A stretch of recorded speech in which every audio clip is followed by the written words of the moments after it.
Ukiangalia kwenye msimamo wa ligi kuu Tanzania bara kwa sasa utagundua kwamba kati ya timu ambazo kwenye mechi tatu zilizopita zilikuwa na matokeo mazuri ni pamoja na Pamba Jiji ambayo leo hii wanashuka dimbani kwenye uwanja wao wa nyumbani wa CCM Kirumba pale jijini Mwanza kucheza na wekundu wa Msimbazi Simba. Hakika ni mechi ambayo inatarajiwa kuwa na ushindani wa aina yake. Pamba katika mechi tatu zilizopita ilishinda 3-0 dhidi ya Coastal Union, ilishinda 1-0 dhidi ya Namungo, 1-0 dhidi ya Namungo, lakini vile vile ilitoa sare ya 2-2 dhidi ya Azam katika mechi ya mwisho kabla leo hii kukutana na wekundu wa Msimbazi Simba. Lakini Simba katika mechi tatu zilizopita ilitoa suluhu dhidi ya Dodoma Jiji pale jijini Dodoma, wao wakiwa wageni. Ilitoa suluhu dhidi ya wananchi Yanga, watani zao wa jadi. Lakini vile vile mechi ya mwisho kabla ya kukutana na Pamba Jiji leo hii saa chache zijazo ilishinda kwa mabao 2-1 ikiwa ugenini dhidi ya Singida Black Stars. Simba hapo walikuwa ugenini, dhidi ya Yanga walikuwa ugenini, na dhidi ya Dodoma Jiji pia walikuwa ugenini, ambapo kwa ujumla Simba wakapata point 5 kati ya 9 zitokanazo na mechi tatu. Kwa maana kwamba ukiangalia ufanisi 5 kwenye 9 ukizidisha mara 100 unagundua kwamba ufanisi wao ulikuwa ni around 56%. Lakini Pamba Jiji ambao ni wenyeji katika mchezo wa leo, ukiangalia kwenye mechi hizi tatu pointi walizopata ni 7 kati ya 9 kwa sababu ya kushinda mechi 2, kutoa sare mechi 1 dhidi ya Azam, ambapo utaangalia hapo ufanisi wao utagundua ni around 78%.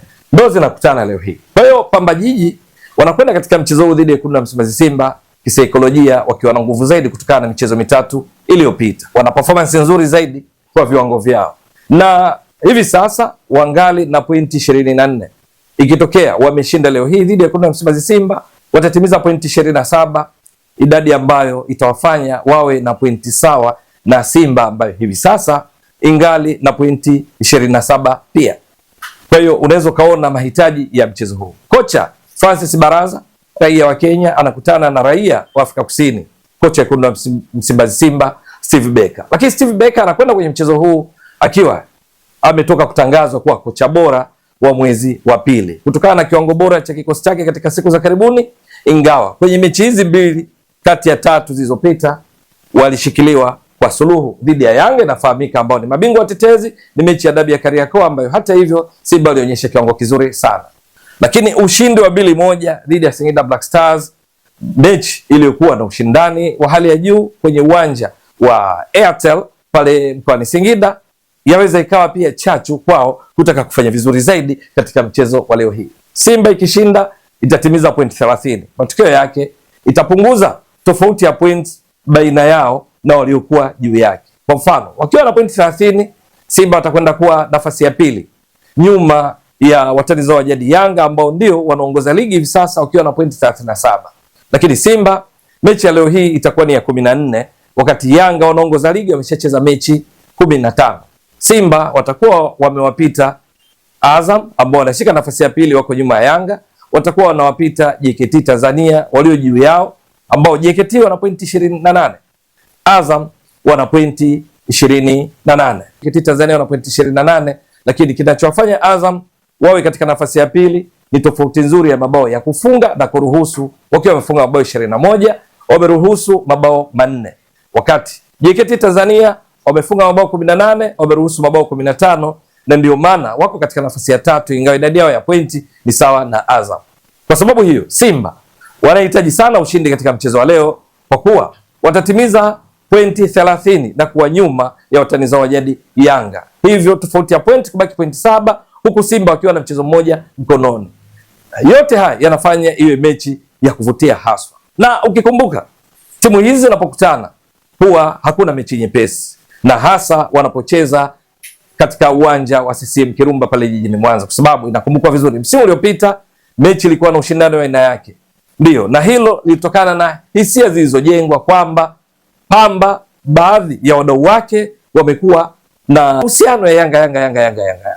Sasa Simba wanapocheza dhidi ya timu ambayo walau nje ya uwanja inahusishwa baadhi ya wadau wake kwamba ni Yanga, basi ushindani unakuwa sio mdogo hata kidogo. Ni katika mchezo ambao kwenye mzunguko wa kwanza Simba walishinda kwa bao 1-0 wakiwa ugenini pale CCM Kirumba dhidi ya Pamba, bao hata hivyo lilotokana na mkwaju wa penalty uliowekwa wavuni na Lionel Ateba Mbida. Kwenye mechi ya marudiano mzunguko wa pili, Simba waliishushia kipigo kizito Pamba Jiji kwa mabao 5-1, na hivyo kwenye msimu mzima uliopita kwenye ligi kuu Tanzania bara Simba walipata ushindi wa jumla wa mabao 6-1 dhidi ya Pamba, na hivyo Pamba ikawa imechangia mabao ya Simba kwa msimu mzima kwa ligi kuu Tanzania bara msimu uliopita kwa kiasi kikubwa, kwa sababu Simba walimaliza ligi wakiwa wamefunga mabao 69, wameruhusu bao 1. Kwenye haya mabao 69, 6 yalitokana na ushindi ulioupata dhidi ya Pamba katika mechi mbili. Ukizidisha kwa 100 unagundua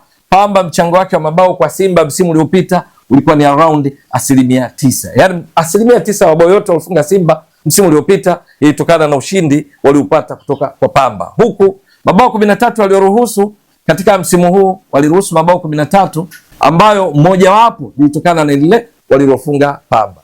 Wanakwenda kwenye mchezo huu Pamba wakiwa kwenye kikosi chao, wangali na wachezaji wanaonyesha kiwango bora katika mechi 3 zilizopita.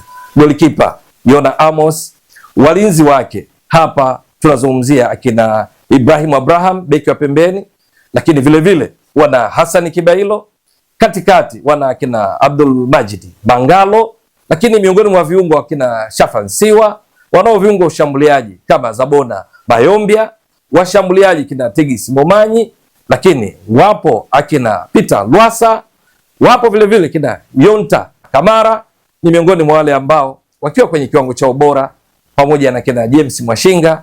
Haitakuwa mechi nyepesi hata kidogo, lakini kwa wekundu wa Msimbazi Simba itakuwa shughuli nzito kwa walinzi wa Pamba, au tuseme mfumo wa Pamba katika kuzuia, kwa sababu wanakwenda kukabiliana na safu ya ushambuliaji ya Simba ambayo hivi karibuni imeonekana kuwa tishio. Wachezaji kama Anise Ora, kiungo ushambuliaji anatokea upande wa pembeni kushoto, raia wa Ivory Coast, amejiunga na Simba wakati wa dirisha dogo. Amekuwa na madhara makubwa kwa wapinzani kutokana na uwezo wake mkubwa kupiga chenga, kuingia ndani na kupiga mashuti kujaribu kufunga. Lakini wapo akina Libase Geye, kiungo ushambuliaji anatokea upande wa kulia, ambapo Simba wanaposhambulia beki wa kulia Shomari Kapombe ndiye huenda kuongeza mapana ya uwanja. Yeye anaingia ndani na kuliona lango kwa uzuri zaidi na kufanya majaribio ya kufunga, kwa sababu goli lake lenye nguvu la kushoto anatokea kulia, lakini vile vile kutoa zile diagonal passes, pasi mshazari. Libase Geye ameanza kwa kishindo mno katika ligi kuu Tanzania bara baada ya kusajiliwa na Simba wakati wa dirisha dogo. Lakini kuna Ino Jospin Loemba, mchezaji wa kimataifa kutoka Kongo, ile Kongo Brazzaville. Simba humtumia kama mshambuliaji bandia chini ya kocha Steve Becker, wakati mwingine anapotumia mfumo baada ya golikipa wana walinzi wanne, viungo watatu, washambuliaji watatu. Wale watatu wale, mmoja anakuwa bandia, ni yeye Ino Jospin Loemba, ama anacheza Baraka Mwangosi. Lakini kuna Cletus Chota Chama ambaye hucheza eneo la kati akiungana na Loemba pindi Simba inapopanga mshambuliaji wa kiasili pale mbele kama Baraka Mwangosi. Yeye Loemba anakuja kuungana nyuma na kina Chama, Yusuf Kagoma, kuhakikisha kwamba Simba inatengeneza mashambulizi vyema, kuwalisha washambuliaji wao. Kuna Eli Mpanzo Kibisawala, yuko kwenye kiwango bora, ndiye aliyefunga bao la pili la ushindi katika mechi ya dhidi ya Singida Black Stars. Lakini wapo kina Alassane Maudo Kante eneo la kati, kwenye eneo la ulinzi akina Rushain De Rock, Ismail Olivier Toure aliyejiunga na Simba wakati wa dirisha dogo, Shomari Kapombe kutoka upande wa kulia, kina Nixon Kibabage alisajiliwa na Simba wakati wa dirisha dogo.